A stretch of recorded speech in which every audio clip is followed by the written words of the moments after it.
ಏನೋ ಮೊನ್ನೆ ನೋಡ್ದ CSK RCB ಹೆಂಗ್ ಹೀನಾಮಾನವಾಗಿ ಸೋಲ್ಸಿದ್ರು ಅಂತ. ನಿನ್ನೆ ಗುಜರಾತ್ ಮೇಲೆ ಬೆಂಗಳೂರು ಸೋತ್ಪುರ ಅದಕ್ಕೆ ಟಿವಿ ಹೊತ್ತು ಹೊಡೆದಾಕೆ ಬಿಟ್ಟಿದೀನಿ. ಏನೋ ಟಿವಿ ಹೊಡೆದಾಕ್ಬಿಟ್ಟ. ಹೌದಣ್ಣ, ನಾಳೆ ಡೆಲ್ಲಿ RCB ಮ್ಯಾಚ್. ನಮ್ಮ ಟಿವಿ ನೋಡಕ್ಕೆ ನಮ್ಮ ಟಿವಿ ಇಲ್ಲ. ಲೈ ಅದಕ್ಕೆ ಯೋಚನೆ ಮಾಡ್ತೀಯಾ? ಕಡಿಮೆ ಬೆಲೆಗೆ ಒಳ್ಳೆ ಟಿವಿಗಳನ್ನ ಕೊಡ್ತಾರೆ, ಬಾ ಕೊಡಿಸ್ತೀನಿ. ಎಲ್ಲಿ? ಬಾ ನನ್ ಜೊತೆ ಬನ್ನಿ ಹೋಗೋಣ. ನಾನಿದ್ದೀನಿ ಇವತ್ತು ಗೋಲ್ಡನ್ ಟಿವಿ ಶೋರೂಮ್ ನಾಗರಬಾವಿ ಮಲ್ಲತ್ತಳ್ಳಿನಲ್ಲಿ. ನೋಡೋ ಇಲ್ಲಿ ಗೋಲ್ಡನ್ ಟಿವಿ ಅಂತ 6,500 ಸ್ಟಾರ್ಟ್ ಆಗುತ್ತೆ.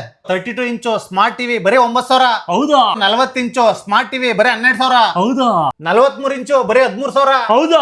ಇಲ್ಲಿ ನೀವು ಯಾವುದೇ ತರದ ಟಿವಿಗಳನ್ನ ಪರ್ಚೇಸ್ ಮಾಡಿದ್ರು 1 ವರ್ಷ ಗ್ಯಾರಂಟಿ, 2 ವರ್ಷ ವಾರಂಟಿನ ಕೊಡ್ತಾರೆ. ಹಾಗೇನೆ ಇಲ್ಲಿ smart Android 4K WebOS Google ಟಿವಿಗಳು ಕೂಡ ಸಿಗುತ್ತೆ. ನಿಮಗೂ ಕೂಡ ಕಡಿಮೆ ಬೆಲೆಗೆ ಟಿವಿಗಳು ಬೇಕು ಅಂತಂದ್ರೆ ಫಸ್ಟ್ ಈ ವಿಡಿಯೋನ ಶೇರ್ ಮಾಡಿದ್ದೀನಿ ಅಂತ ಸ್ಪಾಟ್ಗೆ ಹೋದಾಗ ತೋರಿಸಿ, ನಿಜವಾಗ್ಲೂ ನಿಮಗೆ ಕಡಿಮೆ ಬೆಲೆಗೆ ಟಿವಿಗಳು ಸಿಗುತ್ತೆ. ಬ್ಯಾಂಗ್ಳೂರಲ್ಲಿ ಯಾವುದೇ ಏರಿಯಾ ಆದ್ರೂ ಕೂಡ ಟಿವಿಗಳನ್ನ ತಂದು ಫಿಟ್ ಮಾಡ್ಕೊಡ್ತಾರೆ. ಕರ್ನಾಟಕದ ಯಾವುದೇ ಮೂಲೆ ಆಗ್ಬೋದು, ಜಿಲ್ಲೆ ಅಥವಾ ತಾಲೂಕುಗಳಾಗ್ಬೋದು, ಇವರೇ ಶೋರೂಮ್ ನಿಂದ ನೇರವಾಗಿ ಟಿವಿಗಳನ್ನ ಕಳಿಸ್ಕೊಡ್ತಾರೆ. ಇವ್ರದ್ದು ಇನ್ನೊಂದು ಶೋರೂಮ್ ಇದೆ. ಎಲ್ಲಪ್ಪ ಅಂತಂದ್ರೆ ಮಂಡ್ಯ ಜಿಲ್ಲೆ KM ದೊಡ್ಡಿ ಪೊಲೀಸ್ ಸ್ಟೇಷನ್ ಎದುರುಗಡೆನೆ. ಅಲ್ಲೂ ಕೂಡ ಹೋಗಿ ನೀವು ಈ ಟಿವಿಗಳನ್ನ ಪರ್ಚೇಸ್ ಮಾಡ್ಬೋದು. ಈ ಗೋಲ್ಡನ್ ಟಿವಿ ಶೋರೂಮ್ ಇರೋದು ನಾಗರಬಾವಿ ಮಲ್ಲತ್ತಳ್ಳಿ ಬೆಂಗಳೂರು. ಇನ್ನೂ ಹೆಚ್ಚಿನ ಮಾಹಿತಿ ಬೇಕು ಅಂದ್ರೆ ಅವ್ರ ಅಡ್ರೆಸ್ಸು ಕಾಂಟ್ಯಾಕ್ಟ್ ನಂಬರ್ನ ಮೆನ್ಷನ್ ಮಾಡಿರ್ತೀನಿ, ಕಾಂಟ್ಯಾಕ್ಟ್ ಮಾಡಿ. Thank you.